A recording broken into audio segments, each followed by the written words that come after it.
نحمدہ ونصلی علی رسولہ الکریم وعلی آلہ وصحبہ اجمعین اما بعد۔ السلام علیکم ورحمۃ اللہ وبرکاتہ۔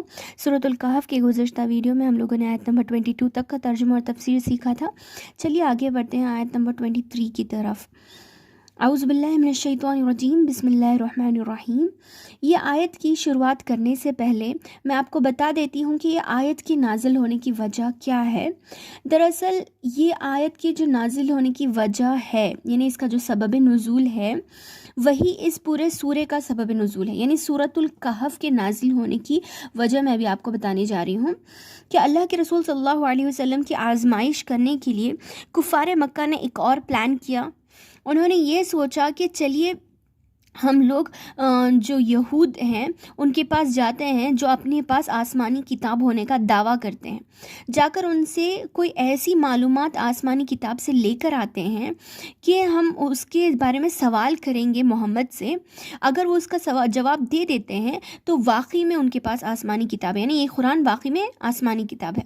اگر وہ ان سوالوں کا جواب نہیں دے پائے تو ہم ان کے ساتھ کوئی برا معاملہ کریں گے۔ یہ سوچ کر یہ لوگ یہودیوں کے پاس گئے یمن کی طرف، اور وہاں جا کر جو پادری تھے یہودیوں کے، ان سے جا کر انہیں ساری باتیں پیش کی۔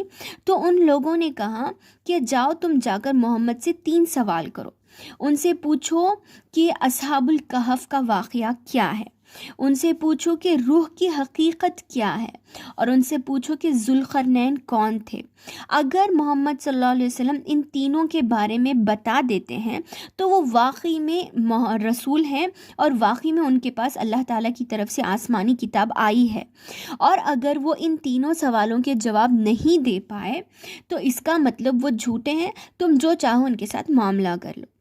تو بہرحال یہ سوچ کر یہ لوگ یہ سوال لے کر اللہ کے رسول صلی اللہ علیہ وسلم کے پاس گئے اور انہیں یہ سوال پیش کیے کہ محمد اگر تم سچے ہو تو ہمیں ان تینوں سوالوں کا جواب دو۔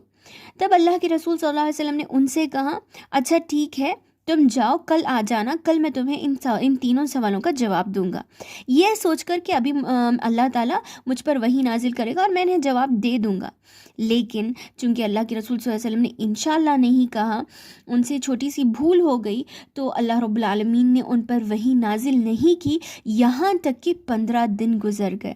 اور جب کفار مکہ مذاق اڑانے لگے کہ 15 دن گزر گئے ہیں، جبکہ محمد نے کہا تھا کہ ہم دوسرے دن تمہیں جواب دے دیں گے، لیکن ابھی تک کوئی جواب نہیں آیا، تو اللہ کے رسول صلی اللہ علیہ وسلم اللہ تعالیٰ کے پاس رو رو کر معافی طلب کرتے ہیں اور اللہ تعالیٰ سے دعا کرتے ہیں کہ اللہ ان سوالوں کے جواب نازل فرما۔ تب اللہ تعالیٰ سب سے پہلے یہ آیت نازل کرتا ہے اور اس کے بعد سورۃ الکہف نازل کر کے اس میں بتاتا ہے کہ اس میں کیا کیا واقعات ذکر ہیں۔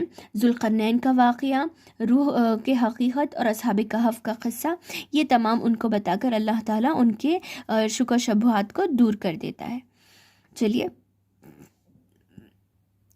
وَلَا تَقُولَنَّ لِشَيْءٍ إِنِّي فَاعِلٌ ذَلِكَ غَدًا۔ واو اور لا نہیں، تقول کہنا، لن یہ جو نون آتا ہے تشدید کے ساتھ یہ ہرگز کے معنی میں آتا ہے۔ وَلَا تَقُولَنَّ اور تم ہرگز نہ کہو، لِشَيْءٍ کسی چیز کے لیے، إِنِّي فَاعِلٌ ذَلِكَ غَدًا بے شک میں یہ کرنے والا ہوں کل، غدن کل کو کہتے ہیں، ٹمورو، ذالکہ یہ، یعنی کسی بھی کام کو آپ یہ نہ کہیں کہ میں کل کر دوں گا، بلکہ کیا کہنا چاہیے، الا ان یشاء اللہ، مگر یہ کہیں کہ اللہ تعالیٰ چاہے تو، اگر اللہ تعالیٰ نے چاہا تو کروں گا۔ کیوں؟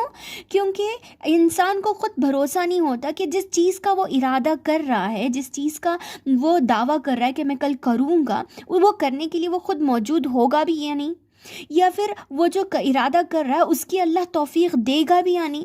کیونکہ انسان جو بھی ارادہ کر لے، جو بھی وعدے کر لے، جب تک اللہ تعالیٰ توفیق نہیں دیتا، اللہ تعالیٰ کی مشیت اس میں شامل نہیں ہوتی، تب تک ہم وہ کام نہیں کر سکتے۔ اسی لیے اللہ تعالیٰ کی مرضی، اس کی مشیت کو شامل کرنا ضروری ہے۔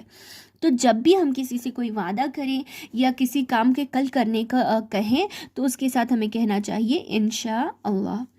وَاذْكُرْ رَبَّكَ إِذَا نَسِيتَ